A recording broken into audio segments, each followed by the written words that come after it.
Hello guys, welcome back to our channel. Episode ആരംഭിക്കുമ്പോൾ കാണിക്കുന്നത് സത്യഭാമയുടെ വീടാണ്.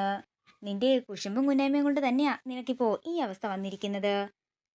അതുകൊണ്ട് തന്നെ നിന്റെ മോളെയും നിന്നെയും ഒക്കെ എന്ത് ചെയ്യണമെന്ന് എനിക്ക് നന്നായി തന്നെ അറിയാമെന്ന് പറഞ്ഞ് കാർത്തിക് അവിടെ നിന്ന് പോകുമ്പോൾ വിഷമത്തോടെ കിടക്കുകയാണ് ശ്യാമ. അമ്മേ, ആൻറ്റി അങ്ങനെയൊക്കെ പറഞ്ഞിട്ടും അമ്മ എന്താ ഒന്നും പറയാത്തതെന്ന് പപ്പി ചോദിക്കുമ്പോൾ വിഷമത്തോടെ പപ്പിയെ നോക്കുന്നു ശ്യാമ. പിന്നീട് കാണിക്കുന്നത് പപ്പിയെയാണ്. നാളെ എന്താണെങ്കിലും ഈ വിവാഹം നടക്കാൻ തന്നെയാ സാധ്യത. അതുകൊണ്ടിനി ഞാനായി തന്നെ എന്തെങ്കിലും ചെയ്യണം. ഇവിടുന്ന് ഇറങ്ങിപ്പോയാലോ? പക്ഷെ എങ്ങോട്ടേക്ക് ഇറങ്ങിപ്പോകും? ഞാൻ ഇറങ്ങിപ്പോയാൽ ഒരു കുഞ്ഞല്ലേ ഇറങ്ങിപ്പോയത്, അതുകൊണ്ട് അതിന്റെ പിന്നാലെ ആയിരിക്കും എല്ലാവരും എന്നൊക്കെ തീരുമാനിച്ച് ബാഗും എടുത്തുകൊണ്ട് പുറത്തേക്ക് ഇറങ്ങുകയാണ് പപ്പി. ആ കാഴ്ച കണ്ട് സന്തോഷത്തോടെ നിൽക്കുകയാണ് കാർത്തിക. എന്താണെങ്കിലും നാളത്തേക്ക് സത്യഭാമയ്ക്കുള്ള പണി എന്താണെങ്കിലും ഒത്തു വന്നിട്ടുണ്ട് എന്നൊക്കെ പറഞ്ഞ് കാർത്തിക സന്തോഷത്തോടെ നിൽക്കുന്നു. പിന്നീട് കാണിക്കുന്നത് പപ്പി നേരെ ശാലിനിയുടെ വീട്ടിലേക്ക് ചെല്ലുന്നതാണ്. കഥ കടച്ചിട്ടിരിക്കുകയാണല്ലോ. സത്യ അകത്ത് കാണുമോ അതോ ഉറങ്ങിക്കാണുമോ? എങ്ങനെ ഇപ്പോ ഒന്ന് അകത്തേക്ക് കയറുക എന്നൊക്കെ പപ്പി മനസ്സിൽ പറയുമ്പോ ശാലിനി തന്റെ വണ്ടിയിൽ അങ്ങോട്ടേക്ക് വരികയാണ്. ശാലിനിയെ കണ്ടയുടൻ തന്നെ മറഞ്ഞു നിൽക്കുകയാണ് പപ്പി. അതിനുശേഷം സത്യയുടെ മുറിയുടെ ജനലിന്റെ അവിടേക്ക് ചെന്ന് സത്യയെ പപ്പി വിളിക്കുന്നു. പപ്പി എന്താ ഈ നേരത്തെ ഇവിടെയെന്ന് സത്യ ചോദിക്കുമ്പോ അത് പിന്നെ വിഷ്ണു അച്ഛന്റെ കല്യാണം ആ കാർത്തികയുമായിട്ട് ഉറപ്പിച്ചിരിക്കുകയാണ്. അതുകൊണ്ട് ഞാൻ അവിടെ നിന്ന് ഇറങ്ങിപ്പോന്നു. തുടർന്ന് തന്റെ പെൻസില് പുറത്ത് ജനലിൽ കൂടി താഴേക്ക് വീണെന്ന് പറഞ്ഞ് സത്യ പുറത്തേക്ക് ഇറങ്ങുകയാണ്.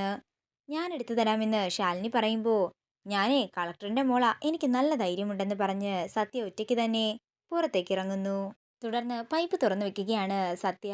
പപ്പി, ഞാൻ വിളിക്കുമ്പോ എന്റെ ഒപ്പം നീ ഓടി അകത്തേക്ക് കയറണമെന്ന് പറഞ്ഞ് സത്യ അകത്തേക്ക് ചെല്ലുന്നു. അതമ്മേ, അവിടെ പൈപ്പ് നിറഞ്ഞ് വെള്ളം പൊക്കോണ്ടിരിക്കുന്നു. അവിടെ ഇരുട്ടായതുകൊണ്ട് എനിക്ക് പോകാൻ പേടിയാണെന്ന് പറയുമ്പോ ശാലിനി പുറത്തേക്ക് പോകുന്നു. ആ തക്കത്തിന് പപ്പിയും വിളിച്ചുകൊണ്ട് ഓടി അകത്തേക്ക് കയറുകയാണ് സത്യ. എന്നാലും പപ്പി, നിന്റെ ധൈര്യം സമ്മതിച്ചു തരണം. ഈ ബാഗിന്റെ അകത്ത് എന്താ? അത് പിന്നെ സത്യേ, എന്റെ കുറച്ച് ഡ്രസ്സുകളും പിന്നെ പൈസയും ഉണ്ട്. അങ്ങനെ അവർ രണ്ടുപേരും കൂടി സംസാരിച്ചിരിക്കുമ്പോ അനുപല്ലവി ശാലിനിയുടെ ഫോണിലേക്ക് വിളിക്കുകയാണ്. മേഡം, ഹർഷനെ കുറിച്ചൊരു വിവരം ലഭിച്ചിട്ടുണ്ട്. അയാളെ ഒരു മുങ്ങൽ വിദഗ്ധനാ. ഇപ്പോ കാലിഫോർണിയയിലാണ് ഉള്ളത്. പക്ഷേ നമ്മുടെ ആളുകൾ അവിടെ ചെന്നെത്തുന്നതിന് മുമ്പ് തന്നെ അയാൾ അവിടെ നിന്ന് രക്ഷപ്പെട്ടു പോയി. എത്രയും പെട്ടെന്ന് തന്നെ അയാളെ കുറിച്ചുള്ള കൂടുതൽ ഡീറ്റെയിൽസ് നമുക്ക് തപ്പിയെടുക്കാമെന്ന് പറഞ്ഞ് അനു കോള് കട്ട് ചെയ്യുന്നു. പിന്നീട് കാണിക്കുന്നത് സത്യയും പപ്പിയും തമ്മിൽ സംസാരിക്കുന്നതാ. സത്യേ, നാളെ ആരെങ്കിലും എന്നെ കാണുമോ എന്ന് പപ്പി ചോദിക്കുമ്പോ ജനലിന്റെ അടുത്തേക്കൊന്നും പോകണ്ടെന്ന്, പിന്നെ ഞാൻ ഹോംവർക്കൊക്കെ ഉണ്ടെന്ന് പറഞ്ഞ് എങ്ങനെയെങ്കിലും മാനേജ് ചെയ്തോളാമെന്നും സത്യ പറയുമ്പോ പപ്പി ചോദിക്കുകയാണ്, സത്യയല്ലേ പറയാറ് കള്ളം പറയാൻ പാടില്ലെന്ന്? പക്ഷേ ബിഗ് ഫ്രണ്ടിന് വേണ്ടിയല്ലേ? കുഴപ്പമില്ല.